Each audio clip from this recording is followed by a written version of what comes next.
कूजन्तं राम रामेति मधुरं मधुराक्षरम् आरुह्य कविताशाखां वन्दे वाल्मीकि कोकिलम्। रामाय रामभद्राय रामचन्द्राय वेधसे रघुनाथाय नाथाय सीताया पतये नमः।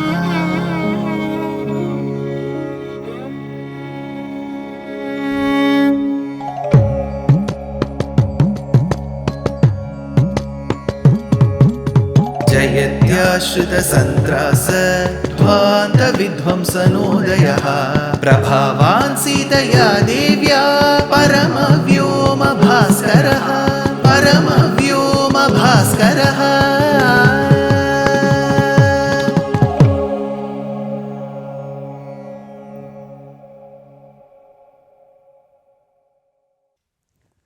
श्रीमते निगमान्त महादेशिकाय नमः। मैथिल नगर सुलोचना लोचन चकोर chandra. Like the chakora pakshis that keep waiting for the nectarine rays of the moon to fall on them, and that is the only nutrition to them, the eyes of the women in Mithila Desham were akin to the chakora pakshis, and Ramachandra's face was like that of the full moon, and they were awaiting his glances, his grace to fall upon them. As Rama and Lakshmana walked into Mithila, the eyes of Rama and Sita met, though not mentioned by Valmiki. Tulsidas ji and Kamban make a reference to it. Then Rama was called to the Sabha Mantapam. Vishwamitra ordered Janaka Maharaja to bring the bow for Rama's watching to the Sabha Mantapam. Then he looks at Rama and says, "My dear child Rama, go and see the bow." Vatsarama dhanufpashya iti raghavam abravit. Listening to these words of Vishwamitra Maharishi, Rama goes and picks the bow up. While he lifts the bow, the people in the Sabha Mantapam were amazed. They thought, this is such a beautiful drishyam. Rama tried to string the bow. He did. And in the process of checking if the stringing has been done well, while he tries playing with the bow breaks into two, emanating a thunderous noise. The Sabha Mantapam people were both astonished and happy, because Janaka Maharaja had vowed that whoever lifts the bow shall be the husband to my dear daughter Sita. And there he has got the son-in-law. While he goes and tells Rama that he has to marry Sita, Rama says, "You have to get my father's permission to this marriage." That is when Janaka sends a beautiful message to Dasharatha Chakravarti. Seyam mama sutarajanna Vishwamitra puraskrutaihi. In the presence of Vishwamitra, your sons came. Why should he say that? Because your sons did not come on their own. They came in the presence of their Acharya Vishwamitra. Seyam mama sutarajanna Vishwamitra puraskrutaihi yadrichaya gatairajanna nirjita tava putrakaihi. It was unexpected. See, I didn't expect these sons of yours to come to my region. Nor did they expect that they will come to Mithila Desham. It was yadrichaya. Incidentally, it happened. Asmai deya maya Sita virya shulka mahatmane. For the valor what your son Rama exhibited in the Sabha Mantapam, he Dasharatha Maharaja, I am giving my prized possession. Now the moment I say possession, a lot of you may come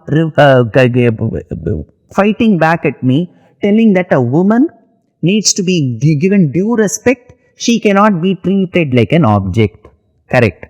But remember, when we speak colloquially, we may not adhere to all the legal and parliamentary language. We will not be politically correct 100% of the times. A daughter is always more important than a son in Sanatana Dharma. The women and the men are not equal in Sanatana Dharma. Women are treated more valuable than men. they are to be more respected than men. So it is not equality. Women are to be respected more. That is why in Sanatana Dharma, if somebody asks you, tell the names of a few female deities or female icons whom you worship, we immediately will say Mahalakshmi, Parvati, Saraswati, Sita, Rukmani, Satyabhama, Valmi, Devasena. So many names, Draupadi, Kunti, Ahalya, Tara, Mandodari. Many names will come to our minds. Just imagine, I am not comparing with any of the other religions. We also have the presence of many Western religions for many centuries, probably a millennium in India. Now if I tell you, recount the 10 female names of other religions. You cannot go beyond 2 or 3. Because Sanatana Dharma has not accorded equal importance to women as much as men. They have given more importance. So we should not get into this mundane debate of possession and not a possession. Won't our forefathers know that a woman should be treated like a human being and not an object? But why do they call the possession? Because colloquially, you always keep things very safe which are very close to you. For example, cell phone. All of us are hooked to our mobile phones today. All the contact numbers are there in it. All the email passwords are there in it. All our net banking passwords are there in it. All our mails are there in it. Everything is there in one cell phone. Be it the alarm, to calculator, to the video games, to the various online purchases that we make, everything is in the phone. So tomorrow, if somebody asks me, how important is your daughter? I will just say colloquially, she is as important as my cell phone. It doesn't mean cell phone and my daughter are equal. I am just giving an example. Similarly, the Janaka Maharaja said, I am going to give the most prized possession of my life, which is his daughter. So possession doesn't mean inanimate object. Let us not get into these debates and try to bring down the respect that our Purvacharyas had for the women folk. So instead of getting into all these feminist debates, we should understand that Sanatana Dharma is and will always respect women. Yes, there is a reality that there are many places where women are not respected, even in Sanatana Dharma. We should get over it. We as a society should get together and bring about some positive changes, reformations which do not cause a huge disharmony in the society but bring people together. That is how we should work. Here, after this invitation sent by Janaka Maharaja to Dasharatha, Dasharatha was very elated. See, he doesn't have to work hard to find brides, because earlier he was worried. Darakriyam Prati, he was worried where to get brides for his daughters. Now somebody is telling that I am ready to give my prized possession, my great daughter Sita, in marriage to your son Rama. Why will any sane king disagree? Dasharatha was very happy. He moreover thought, because he received counsel, that Janaka Maharaja besides Sita had a daughter called as Urmila. His younger brother Kushadhwaja, Sankhyasya, he belonged to the Sankhya. Sankhyasya is the city. He had 2 daughters, Mandavi and Shrutakirti. And Kushadhwaja and Siradhwaja were such thick brothers. It was as if it was only one father. So they were that close. So one man had 2 daughters, his brother had 2 daughters. Dasharatha had 4 sons. So he said, why not we extend this relationship further? Why can't I have all my 4 sons married to the 4 daughters that you have? This is how the marriage was arranged. In our managerial terms, it is a very economic proposal. So you have got 4 marriages happening in one mandapam.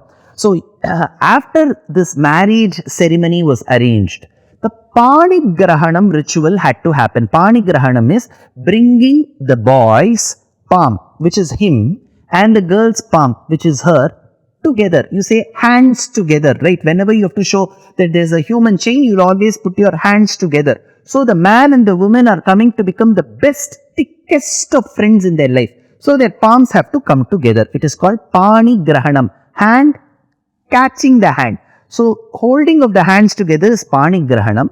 In other words, a part of this process is also called Kanya or Kanyaka Danam. Again, there is a opposition to this. How can you give charity? Women is a possession. See, when they say charity, it doesn't mean they are putting her in a ice box and giving. It means that the prized person in one's life is being given. Remember, anything which is super or priceless will always have high value. Diamond is priceless. Kohinoor is priceless.